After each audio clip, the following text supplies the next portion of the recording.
Salam sejahtera bagi kita semua Bapak Ibu yang dikasihi oleh Tuhan kita Yesus Kristus. Pada saat ini kita akan mendengarkan sabda Tuhan untuk memperkuat iman percaya kita kepadanya. Sebelum kita mendengarkan, kita bersatu dalam doa.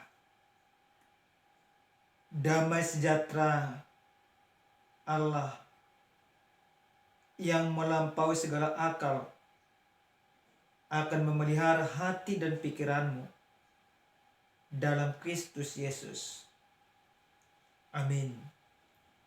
Bapak Ibu yang dikasihi oleh Tuhan kita, adapun sabda Tuhan yang akan kita dengarkan pada saat ini yang tertulis dalam kitab Wahyu pasal 4 ayat 8 sampai dengan ayat yang ke-11. Inilah firman Tuhan.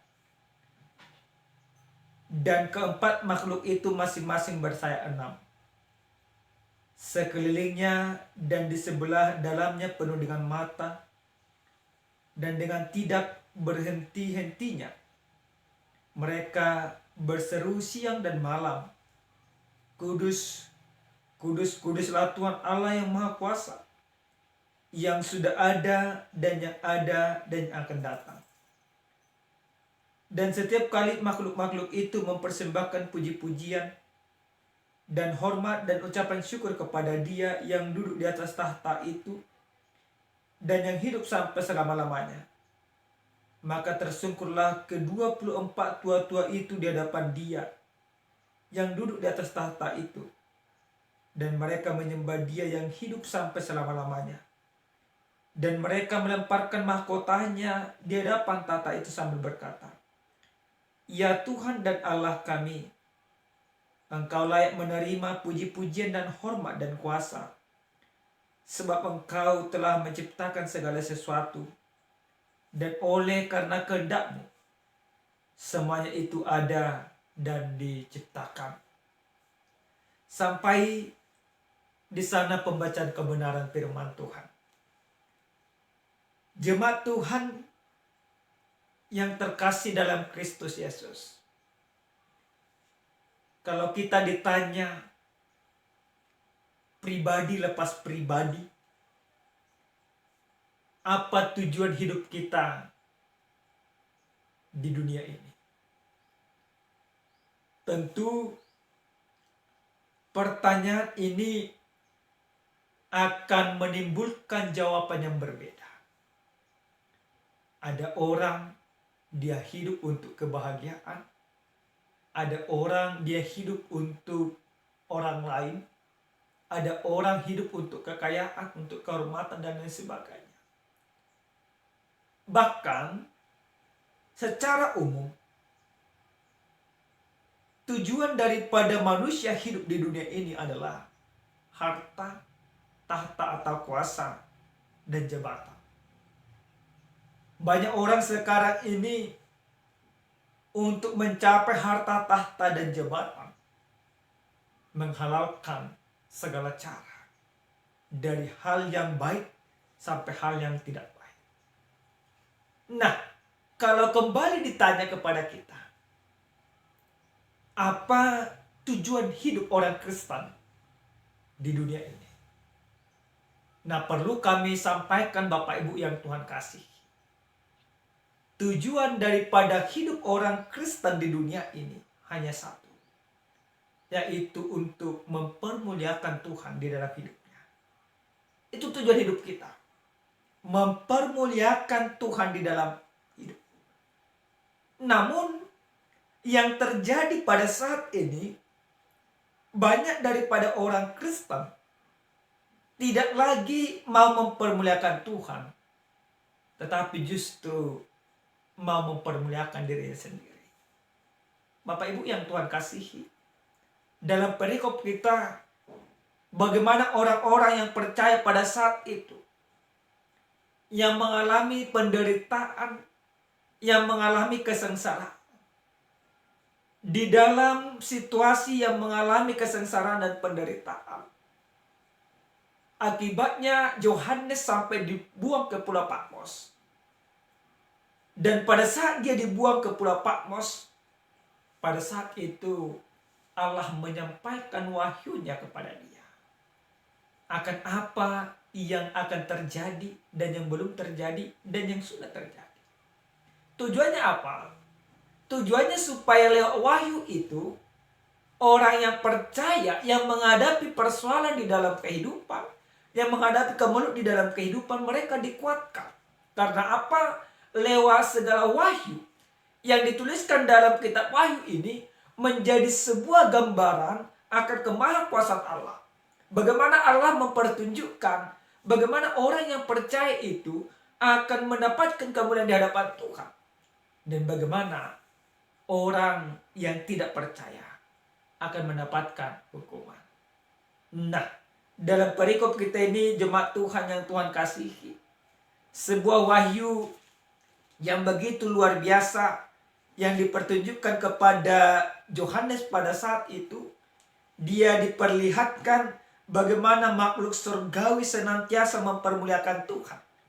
Dalam ayat yang ke-8 dikatakan bagaimana keempat makhluk itu yang bersayap 6. Makhluk surgawi itu mereka tidak henti-hentinya mempermuliakan Tuhan siang dan malam. Mereka menyampaikan permuliaan Tuhan itu dengan kudus-kuduslah Tuhan yang maha kuasa, yang sudah ada dan yang akan datang. Nah, malaikat-malaikat atau makhluk surgawi saja, mereka hanya menyampaikan permuliaan atau menyanyikan lagu pujian hanya kepada Tuhan. Mereka mempermuliakan Tuhan di dalam segala kehidupan mereka. Siang dan malam dikatakan. Dan saat menyahut lagu sorak-sorai surgawi senantiasa dialamatkan hanya kepada Allah atau yang duduk di atas tahta itu. Semuanya mempermuliakan Tuhan. Nah, Bapak Ibu yang Tuhan kasihi, oleh karena itu apa yang akan Tuhan sampaikan kepada kita pada saat ini lewat firman ini, seperti tema kita yang dikatakan bernyanyi bagi Tuhan. Bagaimana orang yang percaya mau bernyanyi atau memuji Tuhan di dalam kehidupannya. Yang pertama, orang percaya harus memuji Tuhan apapun situasi yang dihadapinya. Jika malaikat surgawi mereka mempermuliakan Tuhan siang dan malam, maka orang yang percaya juga terpanggil untuk senantiasa memuji Tuhan di dalam situasi apapun itu. Baik engkau dalam keadaan suka, baik engkau dalam keadaan duka, baik engkau dalam keadaan senang atau dalam keadaan sedih, maka ketika engkau mengatakan bahwa dirimu adalah orang percaya, engkau harus mempermuliakan Tuhan. Mempermuliakan Tuhan bagi setiap orang percaya tanpa ada sebuah kemunafikan dalam kehidupan.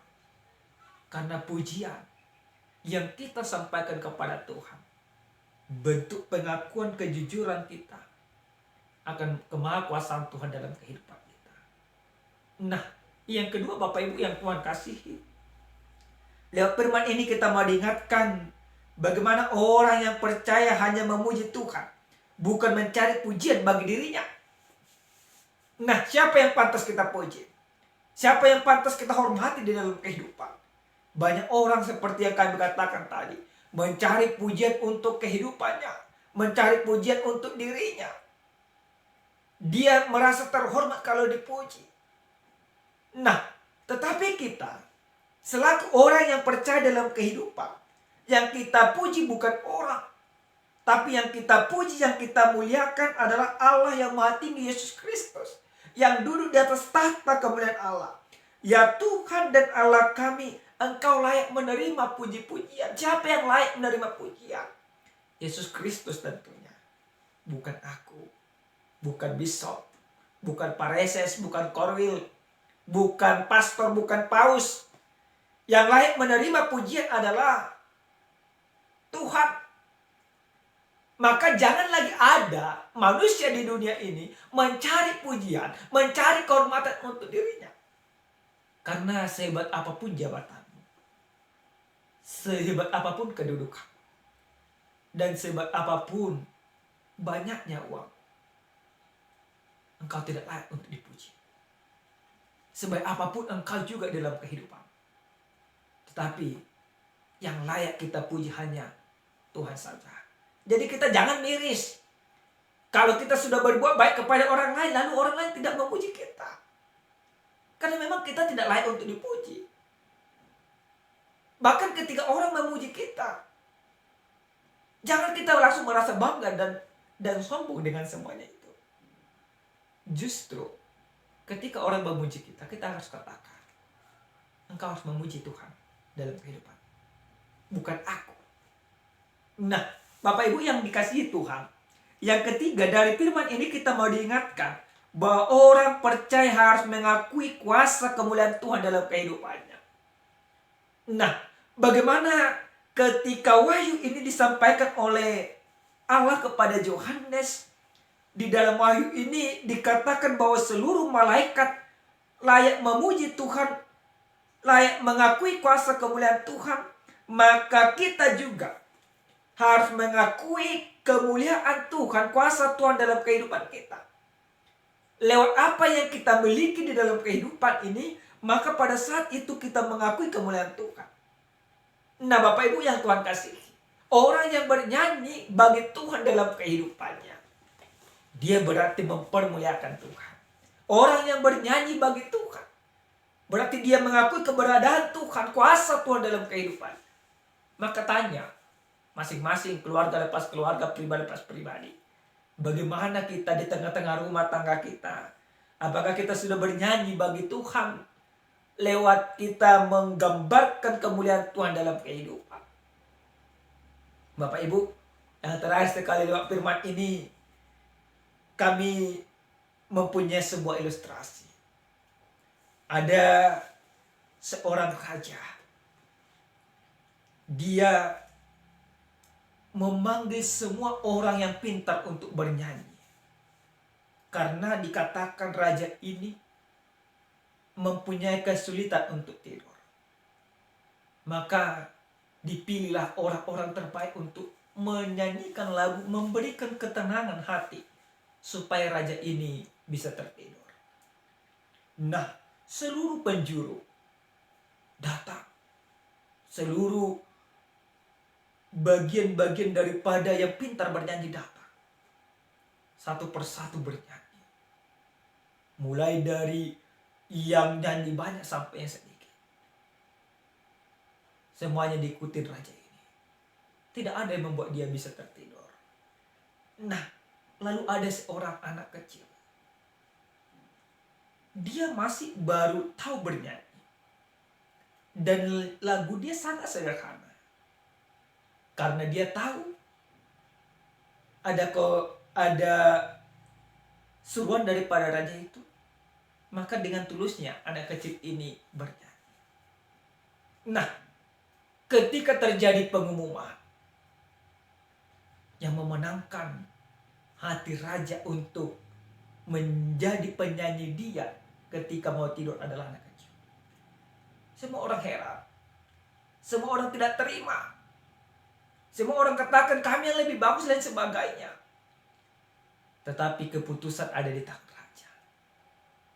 Raja katakan, anak kecil ini ketika dia menyanyikan lagunya ada ketenangan di dalam hatiku. Karena apa? Karena anak kecil tersebut bernyanyi dia dari hati yang tulus. Bukan dari pengetahuannya. Nah, Bapak Ibu yang Tuhan kasihi, orang yang bernyanyi bagi Tuhan juga demikian. Banyak orang seakan-akan mempermuliakan Tuhan dalam kehidupannya penuh dengan kemunafikan. Yang Tuhan inginkan, nyanyian yang Tuhan inginkan, kemuliaan yang kita sampaikan kepada Tuhan, bukanlah kemuliaan yang berpura-pura. Tetapi kemuliaan atau nyanyian yang kita sampaikan kepada Tuhan adalah sebagai orang yang percaya. Bagaimana kita ketika mempermuliakan Tuhan dalam kehidupan harus penuh dengan ketulusan. Mempermuliakan Tuhan di dalam kehidupan berarti kita mengakui bahwa Dia adalah Allah satu-satunya yang kita muliakan dalam kehidupan kita. Mempermuliakan Tuhan atau bernyanyi bagi Tuhan di dalam kehidupan berarti kita menggambarkan citra Allah, gambar Allah. di dalam seluruh tingkah laku kehidupan kita. Amin, kita berdoa. Terima kasih Tuhan kami, Tuhan yang maha baik, buat firman-Mu yang sudah kami dengarkan pada saat ini. Bagaimana ya Tuhan, Kau mengajak kami orang percaya ini, supaya mempermuliakan Tuhan di dalam setiap kehidupan kami. Ajar kami hanya mempermuliakan nama-Mu di dalam tingkah laku kami. Terima kasih Bapa. Dalam nama Yesus kami berdoa. Amin. Shalom, salam sehat, Tuhan memberkati.